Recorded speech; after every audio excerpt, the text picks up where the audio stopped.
अस्सलाम वालेकुम student, this is M S Khattak. आज हमारे पास है प्रॉब्लम 1.36। इसके दो पार्ट है हमारे पास। ये हमारे पास ग्राफ इलेक्ट्रोडायनामिक्स फोर्थ एडिशन से है। तो इसमें हमने क्या करना है, बहुत सिंपल ये क्वेश्चंस हैं। दो पार्ट है इसके हमारे पास। हमने शो दैट सरफेस इंटीग्रल हमारे पास F into d tau d cross del cross A into dot A. हमारे पास ये सरफेस इंटीग्रल है, इसको हमने चेंज करना है a cross into del f dot deta plus close integral f a dot dl। Surface integral और हमने लाइन इंटीग्रल में इसको चेंज करना है। तो हम लेफ्ट हैंड साइड लेते हैं, यानी ये वाली integral surface integral F into del cross A into dot D A. तो ये हम सरफेस इंटीग्रल कर लेते हैं। तो हम इसमें हमने सिर्फ प्रोडक्ट रूल यूज करना है। हमने प्रोडक्ट रूल ये वाला यूज करना है, इसको हमने याद रखना है कि F cross into del cross into F A is equal to F into del cross A minus A cross into del F. ये हमारे पास प्रोडक्ट रूल है। तो अब हमारे पास, क्योंकि हमने ये फंक्शन अब निकालना है F into del cross A. अब ये हमारे पास ये वाला फंक्शन आ रहा है जो हमने लेना है F into del cross A. तो ये हम इक्वेशन के साइड पे लेके आएंगे और ये हमारे पास इक्वेशन के साइड पे आएगा, तो ये माइनस है प्लस हो जाएगा। तो del cross into F A ये हमारे पास आएगा plus A into del cross del F. अब ये इस पे हमने क्या करना है, अप्लाइंग इंटीग्रल यानी सरफेस इंटीग्रल हमने अप्लाई करना है। सारों के साथ हमने सरफेस इंटीग्रल, इसके साथ भी हमने सरफेस इंटीग्रल लेकर डॉट डी है, इस पे हमारे पास सरफेस इंटीग्रल डॉट डी है और इसके साथ भी हमारे पास सरफेस इंटीग्रल डॉट डी है, यानी सरफेस इंटीग्रल आ गया।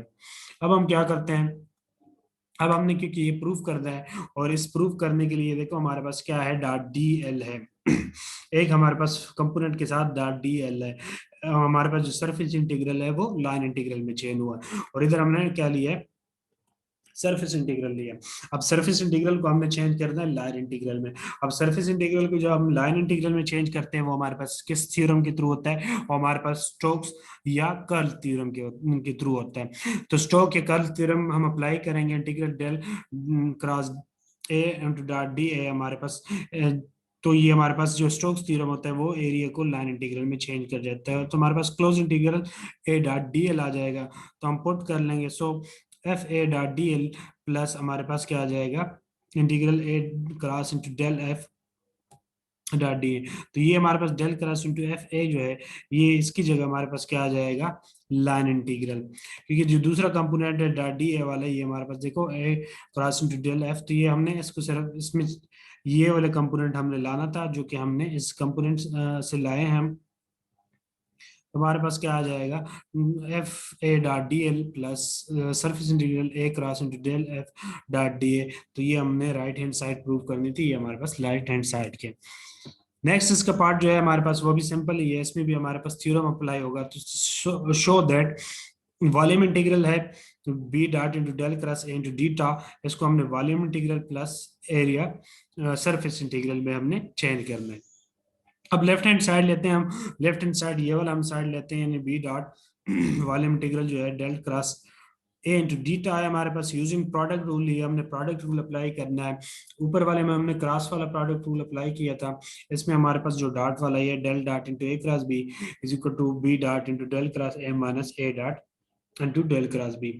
सिमिलरली इसी तरह जिस तरह हमने ये अप्लाई किया था ना, देखो हमने डॉट प्रोडक्ट क्या लिया था, जो हमने डेल क्रॉस एफ ए लिया था, तो इस तरह हमने डेल को क्रॉस के साथ एक दफा ए के साथ लिखा और एक दफा एफ के साथ, ये हमारे पास आ गया था। ठीक है, डेल क्रॉस ये एफ के साथ और एक सिमिलरली ये हमारे पास जो डॉट प्रोडक्ट है ये भी हमारे पास डेल एक दफा बी के साथ है हमारे पास, ये ए के साथ ये आ गया डेल क्रॉस ए, और ये हमारे पास एक दफा डेल क्रॉस बी, दूसरा कंपोनेंट डॉट में आ जाएगा। तो B dot into del cross A minus A dot into del cross B. अब हमने ये वाला कंपोनेंट, क्योंकि ये वाला कंपोनेंट हम हमारे पास है लेफ्ट हैंड साइड में, तो ये हमने निकाल लेंगे इक्वेशन के साइड पे। तो ये हमारे पास नेगेटिव जो है वो पॉजिटिव हो जाएगा इक्वेशन की दूसरी साइड पे। अब हमने, क्योंकि हमारे पास देखो ये हमारे पास लेफ्ट हैंड साइड जो है वॉल्यूम इंटीग्रल है, तो हम क्या कर लेंगे, वॉल्यूम इंटीग्रल अप्लाई करेंगे। अप्लाइंग वॉल्यूम इंटीग्रल, इसके साथ वॉल्यूम इंटीग्रल डीटा आ जाएगा, इसके साथ भी वॉल्यूम इंटीग्रल डीटा आ जाएगा और इसके साथ भी वॉल्यूम इंटीग्रल डीटा आ जाएगा। मगर हमने क्या प्रूव करना है वाले इंटीग्रल के साथ दूसरा कंपोनेंट जो है एरिया है, तो हमने ये वाला एरिया वाला कंपोनेंट लाना है इसमें। तो इसके लिए हम क्या करते हैं, वॉल्यूम इंटीग्रल को एरिया में चेंज करने के लिए, एरिया इंटीग्रल में चेंज करने के लिए हम कौन सा थ्योरम यूज करते हैं, डाइवर्जेंस थ्योरम। तो हम अप्लाई करते हैं डेल क्रॉस ए इंटू डीटा is equal to close integral surface integral A dot D A. तो हमारे पास ये क्रॉस प्रोडक्ट जो है डॉट में डी ए के चेंज हो जाएगा, डेल क्रॉस जो डीटा है वो डी ए में चेंज हो जाएगा, ये हमारे पास सरफेस इंटीग्रल आ जाएगा। अब हम पुट करते हैं इसकी जगह हमारे पास, यानी A cross cross B dot D A हमारे पास क्या आ जाएगा, plus A dot into del cross B d tau, ये हमारे पास A dot into del cross B d tau, और ये हमारे पास A dot into A cross B into d tau की जगह हमारे पास क्या आ जाएगा, A cross B into d A, इसकी जगह हमारे पास यानी डेल डॉट डीटा की जगह हमारे पास डी ए आ जाएगा is equal to right hand side. तो ये हमारे पास राइट हैंड साइड थी जो हमने प्रूव करनी थी, जस्ट हमने इसमें सिंपल प्रोडक्ट रूल अप्लाई करके थ्योरम अप्लाई करने थे। तो ये था आज का हमारे पास प्रॉब्लम। नेक्स्ट प्रॉब्लम इंशाल्लाह नेक्स्ट वीडियो में, अगर आपको मेरी वीडियो से मदद मिलती है तो मेरे चैनल को सब्सक्राइब कीजिएगा, लाइक कीजिएगा, कमेंट्स कीजिएगा। आज के लिए इतना काफी, नेक्स्ट प्रॉब्लम इंशाल्लाह नेक्स्ट वीडियो में। Thanks for watching.